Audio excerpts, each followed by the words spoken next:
Hi, this is Chris Kepler with Does This Happen to You? The podcast where we explore the more bizarre ways of getting through your day. This week, we have another dating tips from the Return of the Modern Philosopher, a blog on WordPress. And here is how to tell if your date is a horror movie survivor. The interns tell me I'm long overdue for a new dating tips post, modern philosophers. Since I love being told to do by well-educated 20-somethings, I decided to get right on that. Dating can be very scary, and like a good horror movie, those watching the events unfold can often see the danger looming well before the participants. Since yesterday was Friday the 13th, I think it fitting that I take this horror flick analogy even further and help you to figure out if your date is actually a horror movie survivor. Before you get too comfortable on that next blind date, look for these warning signs. She refuses to kiss you in greeting, but gives you an extended hug. There are two things going on here, modern philosophers. First, she is refusing to kiss you because everyone knows that in horror movies, the slutty ones get slaughtered. Meanwhile, the virginal characters miraculously survive due to the psychopath's distorted moral code. Secondly, she's not really hugging you. She is patting you down for weapons, a mask, a voice distorter, and anything that could be used to restrain her. Enjoy it while it lasts, because that's the last physical contact you might be getting for some time. Your date takes place in the middle of the day in a well-lit establishment that is frequented by law enforcement officers. Your date is scared to death to be out at night when serial killers feel most comfortable. She also knows from past experience that these killers use the dark as camouflage, and she is well aware that friends have walked off into the shadows to never be seen alive again. She wisely wants cops around in case someone does try to kill her. Then again, she might also have a thing for cops, so if you're not one, this is another bad sign for you. She doesn't carry a cell phone. Do I even need to explain why this is a red flag? It's 2016. What kind of weirdo doesn't have a cell phone? Not one you want to date. In her defense, there's a chance she might not have one because a crazed killer would call her all the time and tell her how he planned to kill her, her family, and all her friends. Plus, cell phones are a great way for stalkers to track their victims. Come to think of it, why do you have a cell phone, weirdo? Upon being seated, she asked the server to remove all the knives from your table, the surrounding tables, and from the restaurant as a whole.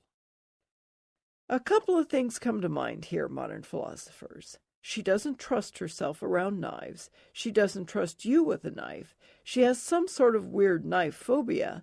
She was once a magician's assistant and had a close call during that trick where her old boss threw knives at her, or she witnessed her friends being slashed to death by a madman and then nearly escaped with her own life. Maybe just take her for pizza or some ice cream so this won't be an issue.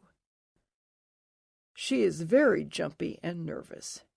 Sure, it could mean she recently survived a horror movie, or she could just be like any other person on a first date. Cut her some slack, dude. Talking about her ex is taboo. It's common knowledge that the trashing of the exes is a popular first date activity. This is a great way to break the ice, often leads to laughter, and tips you off to what she doesn't like in a relationship.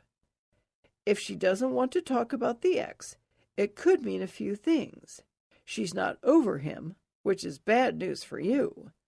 He was recently viciously murdered in front of her by a deranged serial killer, or the ex plotted with his demented best friend to kill her. Bottom line, if she won't talk about the ex, she's waving a red flag so glaring that bulls will begin to stampede. Duck for cover. You wear your favorite red and black striped sweater along with your lucky fedora, and she forces you to go home and change. This could only mean one thing. You don't have a similar fashion philosophy. The relationship is doomed. Every time you try to bring up going camping or backpacking across Europe and staying at hostels, she changes the topic. While outdoor enthusiasts want us to think that camping and backpacking are healthy activities, any horror movie survivor knows that those are rumors started by serial killers looking to separate potential victims from the herd. And why do you want to take her camping or to a hostel anyway? Are you some sort of psycho killer? She still has bloodstains on her skin and or clothing. If she can't even take the time to look presentable for you, why would you want to date her? A romantic table for two isn't an option because your date requires a third chair on which to put her bag of weapons. If she is armed like a New Yorker riding the subway after dark in the 1970s, or if her weapons stash is larger than that of some former Soviet republics, you're probably safer than you've ever been in your entire life. However, your date is going to be perpetually scanning the room for potential threats and won't be giving you her full attention. You deserve better than that. I'm not saying there's anything wrong with dating a horror movie survivor, modern philosophers. I just want you to be able to properly identify your date as such, so you can decide if this is what you're looking for in a relationship. I hope these tips come in handy. Good luck out there.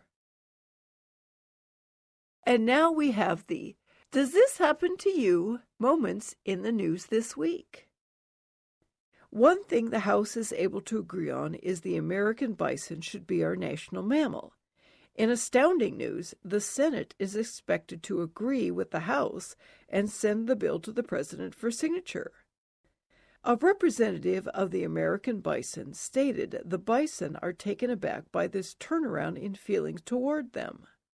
The representative remarked, "For over 100 years we're not fit even for dog food, but only for extinction. All of a sudden, the USA is concerned about its health and its waistline, so our fat cousins, the Angus, are not in vogue, but we are. It doesn't hurt we started a multi-million-dollar business. If it makes a big profit, the politicians like it. It's a little disturbing." When asked what the next step would be, the representative snorted, "We're angling for a buffalo theme park in the refuge." The Royal Mail listed Bella the cat on their most wanted list and threatened to halt all mail deliveries to her home. Her owners, desperate to get her off the list, agreed to keep her away from the mail slot during the delivery to ensure the safety of the postman. Bella remains silent on this matter, but her owners say she stares at the mail slot from across the room for hours. They're afraid she's in mail-snatching withdrawal, as she's clawed through 2 duvets and 3 dining room chairs in the last week. They don't know how much more they can take. Man robs bank with uniformed deputy inside. Deputy immediately notified of robbery by teller and caught robber in the parking lot. This guy needs to consult Bank Robbing for Dummies. The first rule of robbery is not to rob a bank when anyone wearing a uniform is in the bank, and the second rule is run, not walk, out of the bank. Man accidentally shoots himself in thigh while trying to secure his weapon outside of Utah gun show. Imagining himself as Quick Draw McGraw with his new holster, he shot and then drew. His wife is not surprised, said he's always getting things ass backwards. On a recent Delta flight, it was "have waddle, will travel." Yes, that is a turkey in the seat next to you. The human passenger cannot fly without their gobbling service animal, so this turkey gets to go where no turkey has gone before, to 37,000 feet. On its own, it only gets to about 50 feet. If you enjoyed these stories, please share them. Thanks so much for listening. And if you'd like to hear more stories more often like this, please become my patron. Just go out to my podcast page and press that little Become a Patron button.